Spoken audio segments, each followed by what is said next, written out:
quero complementar a todos com a paz do Senhor. Todos estão alegres com Jesus, digam glória a Deus. Pegue a sua Bíblia, por gentileza.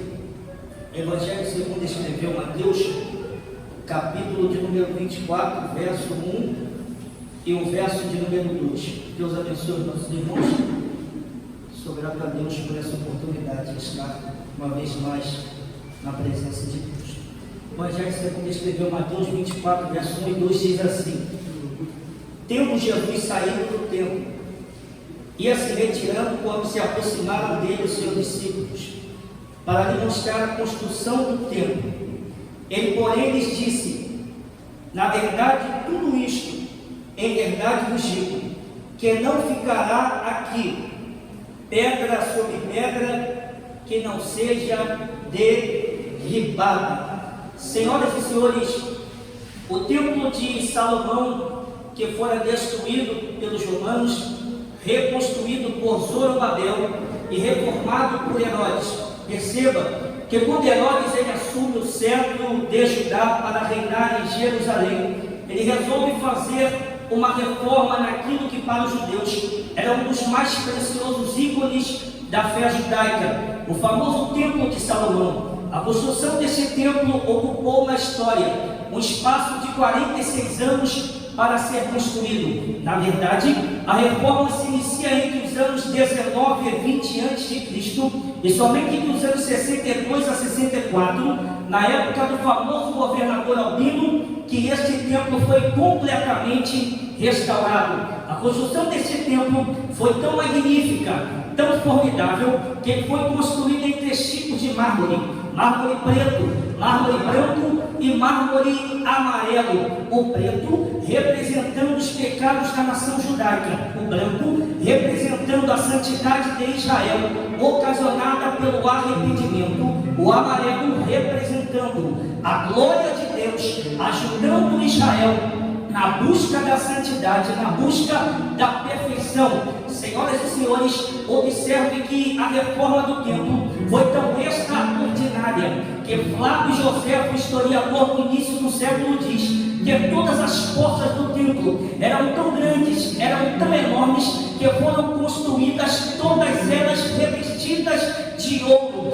Perceba que nas feiras, nas praças, nos comércios de Jerusalém eram vendidos colares, pulseiras, argolas com a figura do templo. Jerusalém recebia o título de cidade resplandecente, porque este templo ele refletia a glória durante o dia, e todas as nações entendiam que só Israel reflete a glória do Deus Todo-Poderoso.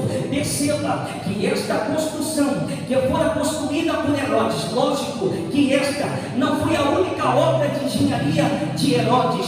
Herodes construiu muita coisa ao longo de toda a história de Israel. Por exemplo, Herodes construiu uma ponte que ligava as postais de Jope. Herodes construiu as 3 torres, a torre de Ípicos, a torre de Mariana e a torre de Fazael. Herodes construiu um monumento que era próximo ao túmulo de Davi. Mas de todas essas construções, a mais magnânima, a mais extraordinária foi a reforma do templo. Prova disto é que Jesus, em uma de suas andanças pelos arredores do templo, ele está saindo do templo e os seus discípulos estão espantados com a formosura, com a glória do templo. E eles interrogaram e tentaram mostrar para o mestre toda a construção. Jesus, olhando para eles e tentando impressionar os seus discípulos, libera uma profecia: porém eu vos digo que não ficará aqui pedra sobre pedra que não seja derribada. No ano 70 depois de Cristo, o Império Romano, as tropas romanas, os exércitos romanos entram dentro de Jerusalém, saqueiam a cidade, destroem as colunas de bronze que foram construídas por Salomão, rasgam os peitos das mulheres que estavam grávidas naquela época, tiram os fetos que estavam em processo de formação e pisam em praça pública. Diz a história que eles destruíram o firmamento da cidade a fim de encontrar ouro, que era uma herança que fora dada desde a época do sábio Salomão. A história diz que o ouro não foi encontrado, mas cumpriu-se a profecia de Jesus, que não ficou ali pedra sobre pedra que não fosse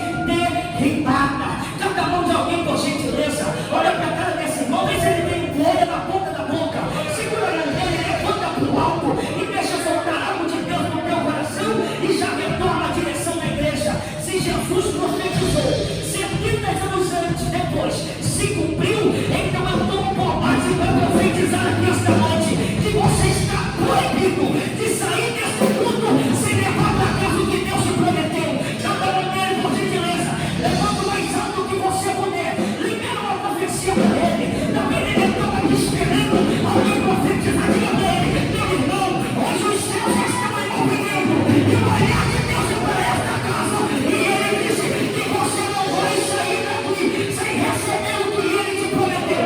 Deixa eu ver quem acredita. Solta o grito. Isso, solta o grito, solta o grito. É isso, pregador, já retorno. Deixa eu te contar uma coisa aqui. Sabe por que tem muita gente que vai dentro da igreja? Porque não abre a boca para adorar. E prova isso, pregador. Sabe o que Salomão disse sobre o texto de Hebreu? Que Salomão, ele se fortalecia dando glória para Deus. Meu Deus do céu, se tu soubesse o efeito que a tua adoração faz no céu, você não estava com a boca fechada. Abre a boca para adorar, deixa eu ver. Abre a boca para adorar. Meu Deus do céu, eu vou passar para cá. Mas deixa eu te contar o segredo. Deus é caçador de glória. Que é isso, evangelista? É verdade. Você se lembra quando ele olha para a mulher samaritana e ela pergunta, mestre, aonde eu devo adorar?